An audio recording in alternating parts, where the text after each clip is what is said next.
News 19 और आज का मतदाता टीवी में चार्टर्ड अकाउंटेंट आलोक गुप्ता जी आपका स्वागत है। नमस्कार सर। नमस्कार, थैंक यू। आलोक जी, बहुत एक जिम्मेदार आप चार्टर्ड अकाउंटेंट हैं, इसके लिए आप बधाई के पात्र हैं। और अक्सर जो चर्चा होती है कि आपकी जो टिप्पणी है, जो आपका आकलन है आर्थिक विषयों पे, वो हमेशा अच्छा रहा है। बहुत बहुत स्वागत है सर आपका। Thank you. सर, जो जिसके लिए मैंने आपसे संपर्क किया वो ये है कि अभी 10 दिन पूर्व वित्त मंत्री सीतारमण जी ने एक बजट पेश किया है सर जी। देश की अर्थव्यवस्था को मजबूत बनाने के लिए। और उसमें जो सबसे बड़ा एक जो अचंभित करने वाला जो चीज़ आया सामने कि 12 लाख पे कोई टैक्स नहीं है जी, तो इसको कैसा देखते हैं आप? ये जो टैक्स की एग्जेम्पशन है, ये एक बहुत बड़ा तोहफा गवर्नमेंट ने पब्लिक को दिया है, जिसका बहुत काफ़ी टाइम से सभी लोग वेट कर रहे थे। आप लोगों ने देखा होगा कि पहले भी सरकारें रही हैं, उसमें कभी एग्जेम्पशन की लिमिट 1 लाख है, 1.5 लाख कर दी गई, 2 लाख कर दी गई, बट यहाँ पर तो उन्होंने सीधा 12 लाख तक कोई टैक्स नहीं रखा है। तो ये एक आम आदमी के लिए बहुत ही बड़ी राहत की बात है।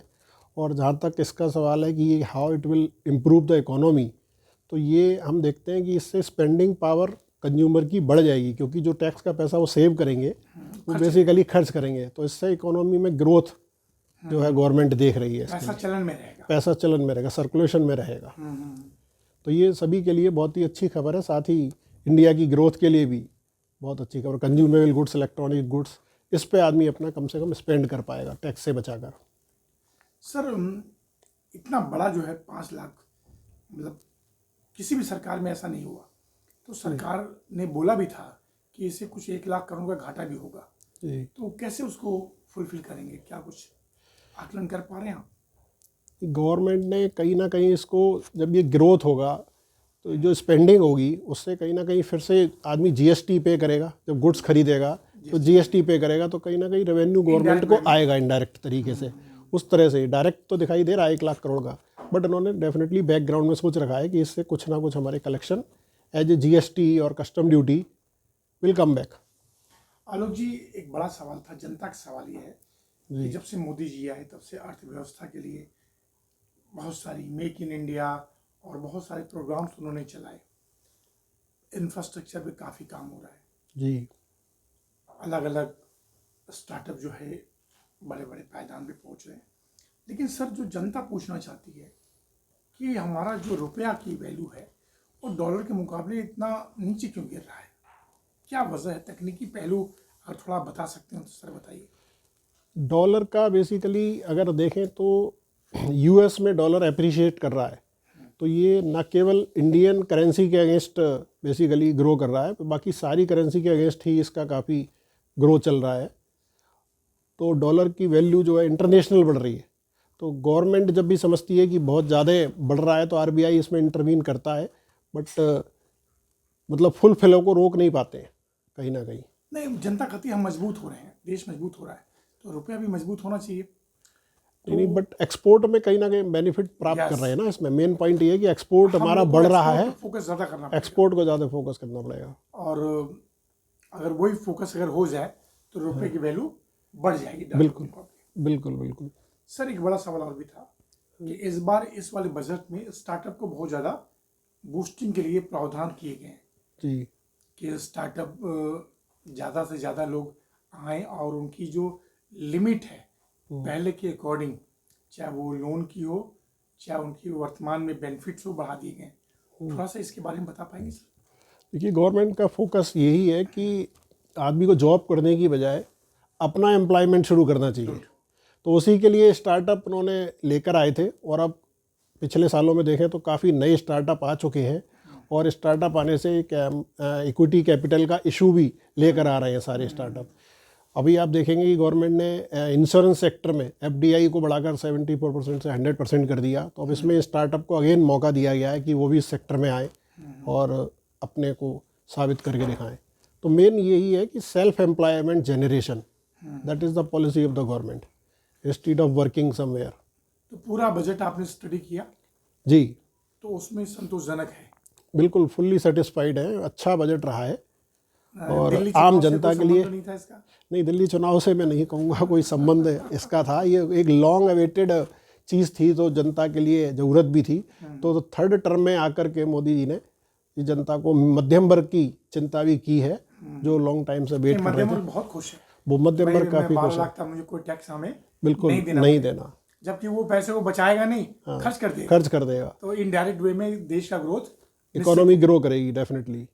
सर एक सवाल और भी था हाँ जी, कि मोदी जी जब सत्ता उन्होंने संभाला तो कहा हम भारत को विकसित राष्ट्र नहीं तो कम से कम हम तीसरी अर्थव्यवस्था हम बना देंगे।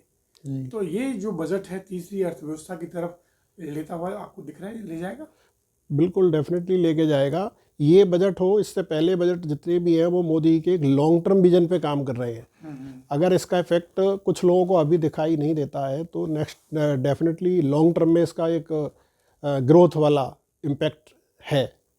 वो इनकी जो भी विजन है वो लॉन्ग टर्म है, जो विकसित भारत की बात कर रहे हैं मोदी जी, उसी तरीके से वो काम कर रहे हैं। और बजट पे उसी हिसाब से जहाँ खर्च करना चाहिए, स्पेंडिंग है, ज़रूरत है, वहाँ बजट एलोकेट किया जा रहा है। सर वो कम समय कब आएगा? जैसे कि कई चार्टर्ड अकाउंटेंट से मैंने बात किया, उन्होंने कहा जो यहाँ पे एग्जिस्टिंग कंपनियाँ हैं उनको थोड़ा सा लिबर्टी देने की आवश्यकता है, जिससे कि वो कम से कम यहाँ और अच्छी तरह से काम कर पाए। कुछ अपील करना चाहेंगे वित्त मंत्रालय से या मोदी जी से? देखिए, वैसे तो इस गवर्नमेंट में काफ़ी जैसे कानून भी ख़त्म किए गए हैं, और जो एक राज होता है कि भाई कानून लोगों से रिकवरी करने वाला, वो वाला सिस्टम भी ख़त्म किया गया है। ऑटोमेटिक अप्रूवल के अंतर्गत काफ़ी चीज़ों को डाला गया है। तो कहीं ना कहीं इंडस्ट्री को लिबर्टी पहले के मायने में बहुत दी गई हैं, लेकिन फिर भी कहीं ना और भी कुछ लिबर्टी अगर सरकार देगी तो डेफिनेटली इंडस्ट्री और ग्रो करेगी। तो गवर्नमेंट को थोड़ा बहुत इसके बारे में और सोचना पड़ेगा कि how we can give liberty to the small industries और अदर इंडस्ट्रीज। सर एक सवाल, दो सवाल और जी। इनकम टैक्स पेयर जो संख्या जो है दिन प्रतिदिन अगर देखा जाए 140 करोड़ में उनकी संख्या बढ़ नहीं रही उतनी। संख्या नहीं बढ़ रही है, बट अब जो मैं समझता हूँ अभी गवर्नमेंट ने जो एग्जेम्पशन दी है वो न्यू टैक्स कोड के अंदर दी है। तो मुझे लगता है काफ़ी लोग जो है अब न्यू टैक्स कोड में स्विच करेंगे, और डेफिनेटली फाइल करने वालों की संख्या बढ़ेगी, इनकम टैक्स पेयर की बढ़ेगी, क्योंकि 12 लाख तक टैक्स एग्जेम्प्ट है, देना नहीं है। तो मैक्सिमम लोग अपनी रिटर्न फाइल करने की कोशिश करेंगे ताकि वो अपनी सारा नंबर 1 का पैसा कर सके। मतलब एक जो डर है मैं देख रहा हूँ धीमे धीमे खत्म हो रहा है। पहले लोग इनकम टैक्स के नाम से डरते थे जी, अब नहीं। अब भाई रिटर्न फाइल कर दो 12 लाख तक कोई टेंशन ही नहीं। बिल्कुल। अभी आपने देखा होगा कि आज ही new income tax code parliament में भी रखा गया है। तो उसके पेजेस को काफ़ी कम कर दिया गया है। जो सेक्शंस बेकार थे, जिनका यूजलेस थे, उनको ख़त्म किया गया है। जो उसकी लैंग्वेज है उसको आसान बनाया गया है। साथ ही जो एक चेंज आप देखेंगे असेसमेंट ईयर फाइनेंशियल ईयर का था, उसको ख़त्म कर दिया। Now it has become the tax year, ताकि आदमी को कन्फ्यूजन ना हो कि ये क्या होता है फाइनेंशियल ईयर और असेसमेंट ईयर। फाइनेंशियल बड़ा कंफ्यूजिंग है। ये कंफ्यूजिंग था, एक साल आगे को हम मानते थे। और होता है असेसमेंट ईयर, वो एक साल आगे को मान के चलते थे। तो वो कॉन्सेप्ट खत्म कर दिया। जैसे जीएसटी में टैक्स ईयर कर दिया गया। टैक्स ईयर मीन्स इस ईयर का जो इनकम है आप उस पर टैक्स पे करेंगे। ये अच्छा काम हो सकता। तो ये काफ़ी मतलब सिंप्लीफाइड करने की ही कोशिश की जा रही है। इसमें थोड़ा सा यही है, और हो सकता है कि जो इनकम टैक्स के फॉर्म गवर्नमेंट इशू करे फाइल करने वाले, उनकी संख्या थोड़ा घटाने की कोशिश करें, इसको सिंप्लीफाइड करें, ताकि लोगों को ये कन्फ्यूजन ना हो मुझे 1 फाइल करना है, 2 नंबर फाइल करना है, 6 नंबर फाइल करना है। सर विकसित भारत में सोलर और क्या बोलते हैं जो इलेक्ट्रॉनिक व्हीकल, इन सब का बहुत बड़ा योगदान होगा। करेक्ट। तो क्या देख रहे हैं आने वाले समय में हमारा भारत कैसा होगा? देखिए ईवी जो इलेक्ट्रॉनिक व्हीकल है, एआई भी अभी आ गया। एआई भी आ गया, करेक्ट। इलेक्ट्रॉनिक व्हीकल की तरफ गवर्नमेंट काफ़ी काम कर रही है। ऑटोमोबाइल्स में बहुत सारी कंपनियां ऐसी हैं जो अपने व्हीकल को इलेक्ट्रिक व्हीकल में निकाल रही हैं, क्योंकि आज की डेट में हम अगर देखें सस्टेनेबिलिटी की बात करते हैं तो जितना हमारी पेट्रोल से डिपेंडेंसी कम होगी उतना ही भारतवर्ष के लिए अच्छा है और सस्टेनेबल डेवलपमेंट की तरफ आगे बढ़ेगा। तो ईवी पे जहाँ तक सवाल है। दूसरा आपने क्वेश्चन किया सोलर का, तो सोलर पावर का भी आने वाला टाइम बहुत है कि आपको घर घर में सोलर होगा। जैसे गवर्नमेंट ने पिछले बजट में अनाउंस भी किया था कि 1 करोड़ लोगों को सोलर की सुविधाएं भी दी जाएंगी। तो वहाँ वो भी कहीं ना कहीं सस्टेनेबिलिटी के ऊपर ही है कि जितनी इलेक्ट्रिसिटी हम कम प्रोड्यूस करेंगे उतना ही आपको कोल की ज़रूरत नहीं पड़ेगी। तो जो हमारा सस्टेनेबल डेवलपमेंट है वो आगे काम कर पाएगा। तो हमारी डिपेंडेंसी बेसिकली सोलर पे धीरे धीरे बढ़ती जाएगी और इलेक्ट्रिसिटी पे कम होगी। दूसरी तरफ फ्यूल जो हम इंपोर्ट कर रहे हैं, जिसमें फॉरेन करेंसी का आउटगो बहुत ज़बरदस्त भी होता है और जिसकी वजह से डॉलर भी हमारे लिए कॉस्टली होता चला जा रहा है, तो वो भी एक पॉइंट है कि अगर हम इस तरह की चीज़ों को बढ़ावा देंगे तो उससे काफ़ी फर्क देश पड़ेगा, मजबूत होगा। देश मजबूत और होगा। मैं सोलर में शायद आज मैं पढ़ रहा था 30 नंबर पे भारत देश का नाम आने वाला है। करेक्ट। अच्छा सर, दो सवाल। जीएसटी जो है बड़ा, अरुण जेटली साहब ने जब इसको लागू किया हाँ जी, तो बहुतों के लिए बड़ा कठिन था, लेकिन अभी तक सर ट्रिब्यूनल नहीं बन पाया। तो ट्रिब्यूनल क्यों नहीं बन पा रहा है? और बहुत सारे पैसे जो है विवादों के कारण पेंडिंग है, चलन में नहीं है, कई लाख करोड़ रुपए सर। ये गवर्नमेंट इसके लिए काम कर रही है, but I definitely I will say कि there is a delay. Tribunal बनना चाहिए और गवर्नमेंट साइड से अभी थोड़ा डिले है, इस पर थोड़ा फास्ट काम करना पड़ेगा, क्योंकि मतलब जीएसटी को आए हुए भी काफ़ी टाइम हो गया। 17 में आया था, ऑलरेडी हम 7 ईयर कंप्लीट कर चुके हैं। और ट्रिब्यूनल का ना होना ये कहीं ना कहीं एसएससी के लिए बेसिकली नुकसान की बात है। और पैसा भी सर फंसा हुआ है, पैसा भी लोगों का फंसा हुआ है। बिल्कुल बिल्कुल कागजों में है, करेक्ट, चलन में आएगा सर। हाँ जी, ज़्यादा ग्रोथ होगा सर, वो ज़रूरत है ट्रिब्यूनल की, तो ये होना चाहिए गवर्नमेंट साइड सर। एक सवाल और जी, लास्ट सवाल था कि जो टैक्सेशन स्लैब है जीएसटी का, जी, उससे संतुष्ट हैं? क्योंकि मोटरसाइकिल पे 18%, फ्रिज पे 18%, ये बेसिक चीज़ें, इस पर कम होना चाहिए स्लैब। देखिए स्लैब तो बेसिकली अगर हम पीछे के मतलब देखें, जीएसटी से पहले जो हमारी कस्टम ड्यूटी लगती थी और जो सेल्स टैक्स बैट लगता था, उन दोनों को क्लब करके ही बनाया गया है। तो जो ऐसी चीज़ें जैसे गाड़ी आप देखते हैं तो एक लग्जरी आइटम में आता है, तो वहाँ पर वो जो रेट बनता है वही किया गया है। और जो कुछ आइटम गवर्नमेंट समय समय पर मीटिंग करके जो डेली यूज की हैं, कंज्यूमर की हैं, वो उनमें कम करने की कोशिश करते हैं, तो रेट को कम भी किया गया है गवर्नमेंट साइड से। मोटरसाइकिल वगैरह पे कम होना चाहिए, मोटरसाइकिल पे थोड़ा, हाँ, फ्रिज भी जैसे हर घर की ज़रूरत है, तो उसमें थोड़ा कम करने की ज़रूरत है। गुंजाइश। बिल्कुल। लास्ट सवाल सर जी, 28% जो जीएसटी है, जी, अगर सरकार इसको कम कर दे तो जो टैक्स को छुपाने का काम होता है शायद छुपेगा नहीं, हायर, मैं जीएसटी की बात करता हूँ, और शायद उसका परिणाम बेहतर होगा।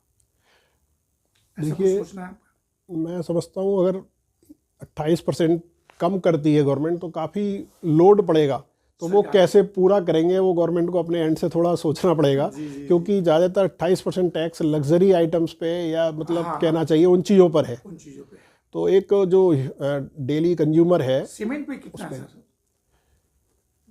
आई थिंक 28 ही होगा सीमेंट, चलिए उसको कोड कर लेंगे, देख लेंगे हम लोग। हाँ जी, लेकिन आपको लगता है कि जो अगर कम करते हैं तो सरकार को लोड बहुत ज़्यादा लोड पड़ेगा इस पर, तो कैसे उसकी पूर्ति करेंगे? तो ये बैठक जो करते हैं वित्त मंत्री के थ्रू, वो अपना इस पर डिसीजन करते हैं। बट हाँ, डेफिनेटली इसको भी सोचा जा सकता है कि कैसे हम इसमें थोड़ी कटौती कर सकते हैं। सर आलोक जी, एक सवाल और भी था जी, कुछ आप मांग करना चाहेंगे वित्त मंत्री सीतारमण जी से और देश के प्रधानमंत्री नरेंद्र मोदी जी से कि भाई कुछ जो आपका एक ऑब्जर्वेशन हो? मोदी जी हर किसी की बात का आइडिया लेते हैं जी, बच्चों से, स्टूडेंट से, हर किसी का। कुछ आपको लगता है, इतना अनुभव है आपका इतने वर्षों का? मैं बस यही कहना चाहूँगा, देखिए चीज़ें सरल हो रही हैं। और जैसे इनकम टैक्स में असेसमेंट की बात करें तो फेसलेस असेसमेंट चालू हो गया है। बट कहीं ना कहीं थोड़ी सी समय सीमा अगर तय हो जाए कि कोई अगर लीगल केसेज हैं तो उनको हम जल्दी समेटने की कोशिश करें, तो थोड़ा एसएससी को फ़ायदा लगता है कि भाई मेरा मैटर निपट गया, इतने सालों का ख़त्म हो गया। तो जो चीज़ें पेंडिंग पड़ी हुई हैं उनको जल्दी से निपटारा करने की तरफ अगर गवर्नमेंट ध्यान देती है तो बेटर है। समय सीमा निश्चित होनी चाहिए। समय सीमा, बहुत अच्छा कहा सर। एक सवाल मैं सभी से पूछता हूँ जी, कि सर बड़ा अच्छा प्रोफेशन है चार्टर्ड अकाउंटेंट का, तो आपने ये डिसीजन क्यों लिया कि मुझे चार्टर्ड अकाउंटेंट बनना है आज के युवाओं के लिए? देखिए चार्टर्ड अकाउंटेंट होना अपने आप में एक गर्व की बात है, और ये क्वालिफिकेशन नहीं, मैं कहूँगा एक जीने का जरिया है। जो हर आदमी की इच्छा होती है कि मैं एक प्रोफेशनल कोर्स करूँ, मैं सबसे अच्छा कोर्स प्रोफेशनलिज्म में इसको चार्टर्ड अकाउंटेंसी को समझता हूँ। क्योंकि चार्टर्ड अकाउंटेंट कहीं ना कहीं देश की ग्रोथ करने में, इंडस्ट्रियल ग्रोथ करने में सहायक होता है, बहुत बड़ी भूमिका निभाता है। जी, अगर आप नहीं होंगे तो लोग शायद प्रोत्साहित नहीं कर पाएंगे। बिल्कुल बिल्कुल, और इंडस्ट्रियल ग्रोथ होगी तभी देश आगे बढ़ेगा। तो कहीं ना कहीं ये मान के चलते हैं कि हम भी भारत की ग्रोथ का एक छोटा हिस्सा है, इस बात की ही खुशी होती है। आपने कोई ज्वाइन किया, मतलब कोई परिवार में कोई एग्जाम्पल, कोई आपका आइकन? नहीं, ये अपने बचपन से ही मेरा था। अगर आप अच्छा, मेरे बचपन परिवार से? की बात करेंगे तो मेरे परिवार में तो सारे लोग टीचर हैं, अच्छा अच्छा। टीचिंग लाइन में थे। Only I have decided that I will do this chartered accountancy और कोर्स। सर कब आपने पास आउट किया? मैंने 95। ओहो, तो I think senior most chartered accountant से मेरी बात हो रही है। जी जी। सर सवाल मैंने इसके लिए पूछा कि बहुत सारे पेपर लीक हो जाते हैं बड़े बड़े एग्जामिनेशन के, चाहे वो IAS के हों, PCS के हों, SSC के हों, लेकिन आपके जो इंस्टीट्यूशंस हैं ना, उसमें कोई दाग नहीं लग पाया।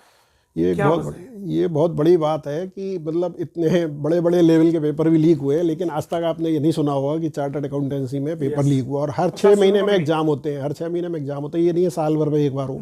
फिर भी इतनी सीक्रेसी और इतना मतलब टाइटनेस मेंटेन करी हुई है। इसके लिए वास्तव में मैं इस मैनेजमेंट को धन्यवाद देना चाहता हूँ जो इस सीक्रेसी को मेंटेन किया हुआ है, लीक नहीं होने देते हैं। सर आज चुनाव भी था, जो अपने प्रेसिडेंट को कुछ बोलना चाहेंगे?